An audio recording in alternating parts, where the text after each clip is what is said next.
Happy birthday Masum. তো বন্ধুরা, আজকের ভিডিওটা শুরু করলাম আমার ছেলেকে আমার বার্থডে উইশ দিয়ে। হ্যালো, আসসালামু আলাইকুম সবাইকে। সবাই কেমন আছো? আশা করছি সবাই অনেক ভালো আছো। আমরাও আলহামদুলিল্লাহ ভালোই আছি। তো সন্ধ্যাবেলা থেকে আমি আমার ভিডিওটা শুরু করলাম। আমি জানতাম আজকে আমার ছেলের বার্থডে, তো ছোট্ট মোট্ট একটা ব্লগ ভিডিও তো শ্যুট করতেই হবে। আমার বার্থডে উইশের পোস্ট দেখে আমার বোন কমেন্ট করেছে, তোর মতন বাচ্চা পাওয়া ভাগ্যের ব্যাপার। সত্যি কথা বন্ধুরা, একদম বাস্তব কথা যে আমার ছেলের মতন বাচ্চা পাওয়া একদমই ভাগ্যের ব্যাপার। এই সময় অন্তত পক্ষে, এই যুগে এসে আমার ছেলেকে আমি যা বোঝাবো ও তাই বুঝবে, যা দেবো ও তাই নেবে। কোনো আবদার নেই, কোনো কিচ্ছু নেই। মানে আবদার তো করে, বাচ্চারা তো আবদার করেই, করবেই। কিন্তু ওকে যদি বোঝানো হয় যে এটার কোনো কার্যকারিতা নেই, কোনো উপকারিতা নেই, এটার বদলে তুমি ওটা করতে পারো, তাহলে কিন্তু ও সুন্দরভাবে কথা মেনে নেয়। তো এই দেখো, ওর বার্থডে আমরা করবো না বলেছিলাম এবারে, তার পরিবর্তে ওকে আমি ঘুরতে নিয়ে যাব, এটা কথা হয়েছিল। কিন্তু যাই হোক, বিভিন্ন কারণে আমরা ঘুরতে যেতে পারলাম না। মানে ওকে আমরা সমুদ্রে ঘুরতে নিয়ে যাব এই কথা দিয়েছিলাম। তো তার পরিবর্তে ওকে বার্থডে করা হবে না এটা বলা হয়েছিল। তো ওটাতে একদম রাজি ছিল। কিন্তু যাই হোক, অনেক প্ল্যান আমাদের ক্যান্সেল হয়ে গেল। আমাদের একটু অন্যরকম সমস্যা ছিল সেই জন্য। তো তারপরে ওর বার্থডেটা না করলে কীরকম হয়ে যায়। ও সারাদিন একদম মনমরা হয়েছিল, বলছিলও না যে আমার বার্থডে করতেই হবে বা কিছু। তারপর ওর বাবাও বাড়িতে ছিল না, ওর বাবা কলকাতায় গেছিলো। বার্থডের দিন দুপুর 1টার দিকে ওর বাবা এসেছে বাড়িতে। তো বাড়িতে এসেছে, কিন্তু ও ট্রেনে একদম মানে টিকিট কনফার্ম ছিল না, এরকমভাবে এসেছে ওয়েটিং টিকিট নিয়ে। খুব পরিশ্রম করে বাড়ি এসেছিল। 1টার দিকে পৌঁছে গোসল করে খাওয়া দাওয়া করে ও পড়েছিল ঘুমিয়ে। সন্ধ্যাবেলা ঘুম থেকে উঠে এখন বলছে, আরে আজকে তো ছেলের বার্থডে, তুমি কিছু করোনি? মানে ভাবছিল যে আমি মনে হয় সব কিছু প্রিপারেশন করে ফেলবো। ও দেখছে যে না, আমি কিছুই করিনি। কারণ আমি আগে করতাম, এবছর মেয়েকে নিয়ে আমি কি করব বলো তো। আগে আমি ছেলেকে নিয়ে শপিংয়ে যেতাম, ওর সব কিছুই রেডি রাখতাম। শুধু ওর বাবা বার্থডের দিনটা যা খরচা বর্চা লাগে তাই তাই করতো। তো এবছর আমি করতে পারিনি, তাই জন্য ওর বাবা চলে গেল সোজা বাজারে। বাজার থেকে নিয়ে আসলো এইসব যা যা লাগে আর কি, ছোটো মোটো একটা বার্থডে সেলিব্রেট করতে। মানে কাউকেই আমরা বলিনি, আমরাই, আমার বোন আর মাসুমের হচ্ছে ইয়ে মানিক দাদা আর কি, ওর বেস্ট ফ্রেন্ড। তো এই কজন মিলেই আমরা আজকে বার্থডেটা করব। ওই আর কি, কি বলবো, বাচ্চাকে বুঝ দেওয়া যেটা বলে না, সেরকমই আর কি। তারপরে আরেকটা প্ল্যান আছে, ওকে নিয়ে একটু যাব ঘুরতে টুরতে। ওর একটু মনের আশা তো পূরণ করে দিতেই হবে, কারণ বাচ্চা মানুষ। আর এমনিতেই বললামই, ও একদম কিছু চায় না বললে ভুল হবে, চায় কিন্তু জেদ করে না, এটাই আর কি। তো যাই হোক, এখানে আমরা এখন বেলুন দিয়ে একটুখানি সাজিয়ে গুছিয়ে নিচ্ছি, ছোটো মোটো করে আর কি, যেরকম করা যায়। আমি বেলুন ফু দিয়ে দিচ্ছি, কারণ লোকজনই নেই, কে ফু দেবে বলো তো। তো আমি ফু দিচ্ছি, বোন ওদিকে সাজাচ্ছে, মাসুম নিজেও ফু দিচ্ছে, মানিক ফু দিচ্ছে, ওর বাবাও নিচে বসে বসে ওখানে ফু দিচ্ছে, আবার মনাকেও সামলাতে হচ্ছে। তো যাই হোক, এখানে এখন কি বলবো, আর সবাই আমরা বেলুন ফু দিচ্ছি। আমি কিন্তু বেলুনে ফু দিতে পারি না। আমি বেলুন ফু দিলে আমার কীরকম জানি বমি বমি লাগে পরে, কীরকম একটা ওই যে বেলুনের গন্ধটা না আমার একদমই সহ্য হয় না। কিন্তু কিছু করার নেই, আমি দিচ্ছি আর কি। যেহেতু লোকজন বেশি একটা নেই, অনেকগুলো বাচ্চা কাচ্চা ডাকলে ওরাই কিন্তু বেলুন টেলুন দিয়ে সাজিয়ে দেয় আর কি, বেলুন ফোলানো টোলানো সব কিছু করে। তো এই যে এখানে আমরা এখন বেলুনই ফুলিয়ে যাচ্ছি আর কি, আর কি করব।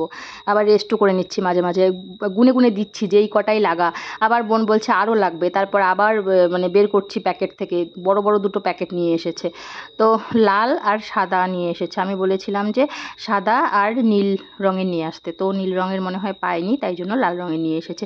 এটাও বেশ ভালোই লাগছিল, খারাপ লাগছিল না, বেশ সুন্দরই লাগছিল। তো সবাই হাঁপিয়ে যাচ্ছে, দেখো কি অবস্থা সবার। আর এখানে আমি এখন এই যে কি বলে জানি, ডাবল টেপগুলো আছে না, সেগুলো কেটে কেটে হাতের মধ্যে নিয়ে আছি, ওদেরকে দিয়ে দিচ্ছি আর কি। বোনকে বলছি যে তুইও ফোলা, ও না ফুলিয়ে বসে আছে। ওই দেখো, এখনও বলছে আমি আঠা কেটে দিচ্ছি। আমি বলছি দে, আমি আঠা কেটে দিই, কারণ আমি আর ফোলাতে পারছিলাম না। আবার বলাও যাবে না, ছেলে তাহলে মন খারাপ করবে, বলবে যে হ্যাঁ আমার বার্থডে তুমি বেলুন ফোলাতে পারছো না, এটা বললে হবে না, তোমাকে বেলুন ফোলাতেই লাগবে, ফোলাতেই লাগবে, এরকম করে বলছিল। আর আমার মেয়ে তো ভীষণই খুশি, কিন্তু আমি ওকে বিছানায় একদম বসতে দিচ্ছিলাম না, আমার ভয় লাগে। কারণ বেলুন টেলুন ও ওখানে অনেক কিছু পড়ে আছে, যদি কিছু একটা মুখে দিয়ে দেয়, অনেক আঠা টাটা কাগজের টুকরা টুকরা অনেক কিছু বিছানার মধ্যে একদম এলোমেলো ছড়ানো ছিটানো। সেই জন্য মেয়েকে আমি মানে নিচে বসিয়ে দিয়েছি ওর বাবার সঙ্গে। বলেছি যে তুমি মেয়েকে সামলাও, আমরা এইদিকে সব কিছু রেডি করছি। ও কিছু মুখে দিলে একদম মানে মুশকিল হয়ে যাবে। মানিক এদিকে চলে এসেছে, আর বারবার আমাকে বলছে যখন কেক কাটার সময় হবে জেঠিমণি আমাকে বলবে, আমি বাড়ি গিয়ে আমার ড্রেসটা চেঞ্জ করে আসবো, আমি সুন্দর হয়ে আসবো, তুমি ছবি তুলবে, নাহলে আমাকে ছবিতে বাজে লাগবে। আমি বলছি আচ্ছা ঠিক আছে বাবা, এখন তো গরম, এখন একটু এইগুলো করে নেই, তারপর এই গরমটা কমুক। তো দেখো, এই যে হ্যাপি বার্থডে লেখা যে একটা থাকে না, ওটা নিয়ে আসতে ভুলে গেছে। তো কি হলো বলো, আমরাও হচ্ছে তাড়াতাড়ির মধ্যে এদিকে একটা বানিয়ে ফেললাম। কাগজটা হচ্ছে যেটাতে আগের দিন আমি ওই যে আমার ফেসবুক সেলিব্রেশনের পোস্টার বানিয়েছিলাম, ওটাতেই আজকে হচ্ছে উল্টো করে হ্যাপি বার্থডের পোস্টার বানিয়ে দিয়েছি। তো ওটাই লাগিয়ে দিচ্ছি। তা আবার বার্থ বানান আমার বোন ভুল করে ফেলেছে। তারপরেও আমরাই তো, আর তো কেউ নেই যে ভুল ধরে দেবে, সেই জন্য ওইভাবেই লাগিয়ে দেওয়া হলো। তো দেখো লাগানো এখন আমাদের হয়ে গেল কমপ্লিট। এখন বিছানা টিছানাগুলো একটুখানি ঝেড়ে নেব, ঝেড়ে নিয়ে কেকটাকে বের করে নিয়ে আসবো। কেক নিয়ে আসা হয়েছে হোমমেড কেক, আমরা যেখান থেকে নিয়ে আসি নিশিগঞ্জ থেকে, ওখান থেকে 1/2 পাউন্ডের একটা কেক নিয়ে আসছি। কারণ আমরা লোকজনই অল্প, সেই জন্য এই কেকটা কিন্তু ভীষণই ভালো খেতে। যেহেতু তাড়াহুড়ো করে আনা হয়েছে না, সেই জন্য কিন্তু কেকটা আমরা আগে থেকে অর্ডার দিইনি, সেই জন্য কেকটার মধ্যে কোনো ডিজাইন নেই, সিম্পল ডিজাইন করে মানে গিয়ে একদম ওদের বানানোই ছিল ওটা কেকটা, শুধুমাত্র একটু ডিজাইন করে নিয়ে এসেছে। তো আমি বলেছিলাম বেশি ক্রিম ট্রিম না দিতে, একটু হালকা পাতলার মধ্যে দিতে। এই দেখো মিহি এখানে মানে বসে আছে, ওকে ছবি তোলানোর চেষ্টা করা হচ্ছে। যেহেতু গরম সেই জন্য আমি হালকা পাতলা ওদেরকে ড্রেস পরিয়েছি, কিন্তু মানিক পরে হচ্ছে শার্ট ব্লেজার এইসব পরে চলে এসেছে। তো পরে মাসুমকেও চেঞ্জ করিয়ে দেবো, আগে কিন্তু হালকা পাতলাই ড্রেস পরিয়েছি, হাফ গেঞ্জি এগুলো। মিহি দেখো কি সুন্দর হাসছে।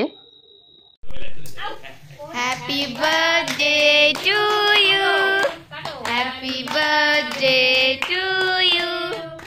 Happy birthday dear Masu. Happy birthday to you. মিশি খাবো কি পাঁচটা থেকে ক্লিক করছি ওটা কোনো ব্যাপার না, ওটা ভরে মাইন্ড ও করে কি ক্রিম দিস নি হি স্পার্কিং হি তোমার দাদার বাচ্চা দাদা দেখনা পরে আসবে গো না এ মিহি এদিকে আচ্ছা এই মা গেল এই এক জায়গায় করে যাচ্ছে হাতে এতগুলো সুর মোর মাথা থেকে ছিঁড়ে নিল পাটাও করি मासूम नहीं मासूम साथ नहीं तो भी नहीं छोड़ूंगा नहीं छोड़ देना केक खादा माने तुम मासूम के केक खादा सुंदर जल्दी मैं गलती ओए जे माखा এই যে দাও মাখা কি পরে আগে খাও खा ले ठूस ले दिन ना माने केक খাদা একটু কেটে দেন আরে মানি কোকো খাওয়া দাও দিছি দিবি কোকো খাও দাও আর খাওয়া দাও ওই যে দাও মানিক তুমি খাওয়া দাও মাসুম মানিককে খাওয়া দাও বড় হাত হবে বড় হ্যাঁ কর হার আগে আস্তে আস্তে 30 টাকা দিয়ে সারা মানসিক আর কপাট না ওটা লাইভে এটা এমনি ভিডিও একটু দেওরে মিহি খাবে রে মিহি কেক লিখে মুখ ভরজুক মিহি দাদার বার্থডে হ্যাপি বার্থডে বলো তালি দাও হাততালি দাও মিহি আজকে হাততালি দেওয়া শিখছে না ইয়াম্মি ইয়াম্মি ইয়াম্মি দাও খালা আমাকেও দাও একটু খাওয়ার জন্য মাসুম আরেকটু আগাও তুমি আরেকটু আগাও ওই দিদিরা তো অনেক খাইছি আছে চাবি ওই টুপিটা খুলে দাও মিহি গায় যে গালাটা ঠিকই ধরছি ওই রবারটা ভিডিও করে দাও ওই কি ছাড়া খুলে দাও যে কেন তো রবারটা লাগে হ্যাঁ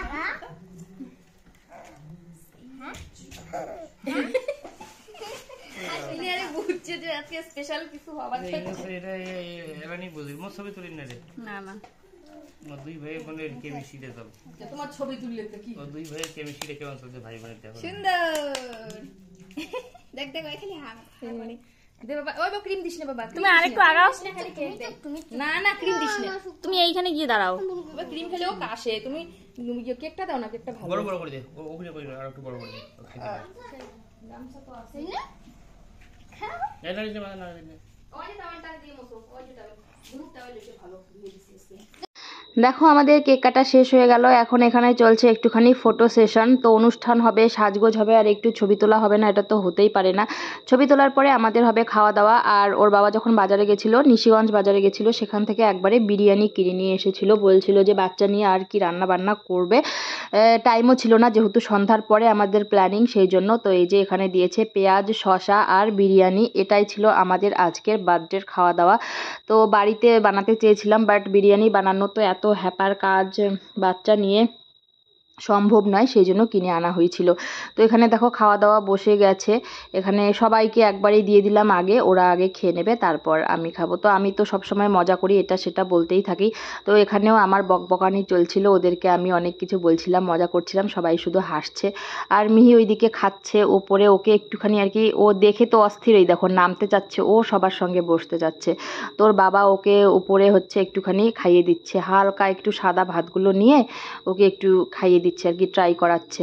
তো যাই হোক, ও ওখানে খাচ্ছে আর বাকিরা সবাই নিচে খাচ্ছে, আমিও খাবো একটু পরে। আমি রেখে দিয়েছি, বাট আমি ভাতও করেছিলাম রাত্রেবেলা, মাছ ভাতও করেছিলাম, কারণ মাসুমের বাবা এইসব খায় না, বিরিয়ানি টিরিয়ানি ও এনে দেয়, খাওয়ায় সবাইকে, কিন্তু ও নিজে খায় না, এগুলো পছন্দ করে না আর কি।